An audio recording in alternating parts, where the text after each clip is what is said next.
It's Dave at Consular Education. I just want to chat with you guys about some of the key tasks that we have as behaviour managers when we return to school after a period of absence. Now that could be, a half term, an end of term, the end of year. It could be that you are looking to the return after lockdown. I'm filming this during lockdown in the UK. So there could be a number of situations where you are returned to work. Perhaps you've had an absence for illness or maternity leave or paternity leave or whatever it is. So you're returned to school. The perhaps the kids have been off too, and we need to think about what an effective behaviour manager does at that point with regards to behaviour to ensure that things go the way they should. And the key thing there is to remind, to re-establish your routines and expectations.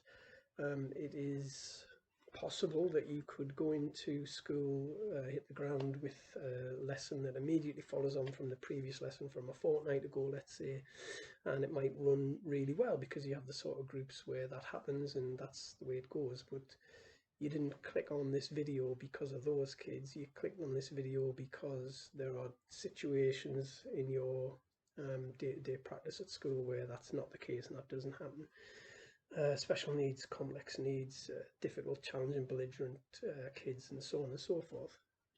So what do we need to do? Well, our routines will only ever become classroom norms if we establish them and we embed them and we teach them as an entity in their own right, and we rehearse them a little bit and we revisit them when we need to. And revisiting your routines and expectations and norms is vital when you first get back into your class after a period of time away from school. So let's say you're coming back, I don't know, after the summer break, you've had a long time out.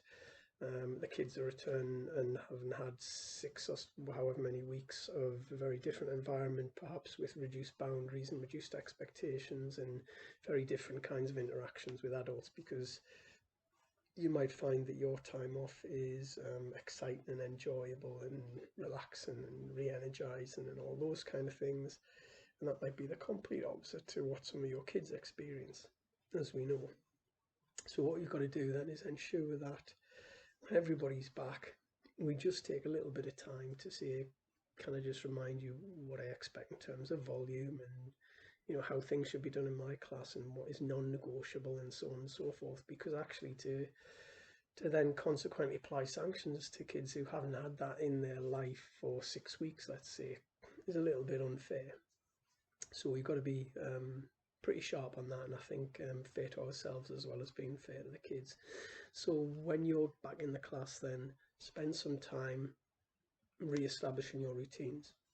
In fact, if your first routine is meet and greet, then you're doing that before you even get into class, and the meet and greet in the corridor might be a great time for you to be able to just remind expectations around, the seating plan is there and everybody follows it, and the non-negotiables. I do not accept the answer no. Well, if I make a request, if I give you an instruction, I expect a yes. I don't expect anyone to argue with me at any point. I don't expect anybody to disrupt the learning of anybody else. Does everyone remember that?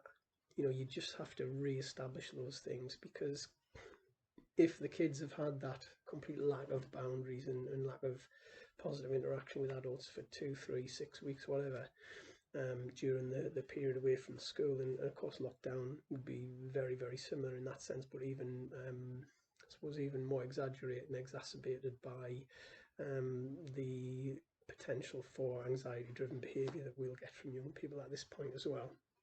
So it's important for us to ensure that we do all that's necessary to fairly remind the learners of what our expectations are, to straight away use our routines and do a little bit of a refresher on our routine. So you might have a routine around volume level in your classroom, and so you do a little bit of a refresher, just a reminder.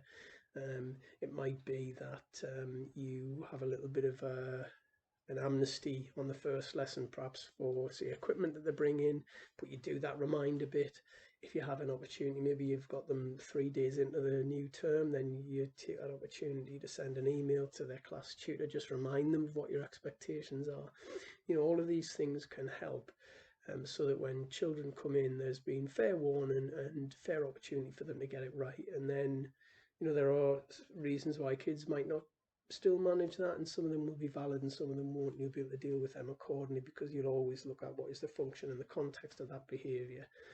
But at least what you've done is you've minimised the likelihood that you're going to have any friction between yourself and the other people in the classroom, the learners, because you have, you've preempted it, you've dealt with it before it became a problem rather than once it became a problem. And that's, of course, that key element of proactive approach to behaviour management. So that's it, just a quick one for you to think about if you're sitting at half term, or you're sitting waiting for the end of lockdown, or whatever it is, you're going back into class. Just remember, some kids have had, sadly, may well have had a pretty feral experience while you've been, I don't know, on holiday, or you've been spending time with, or you've had like a nice relaxing time, whatever it is.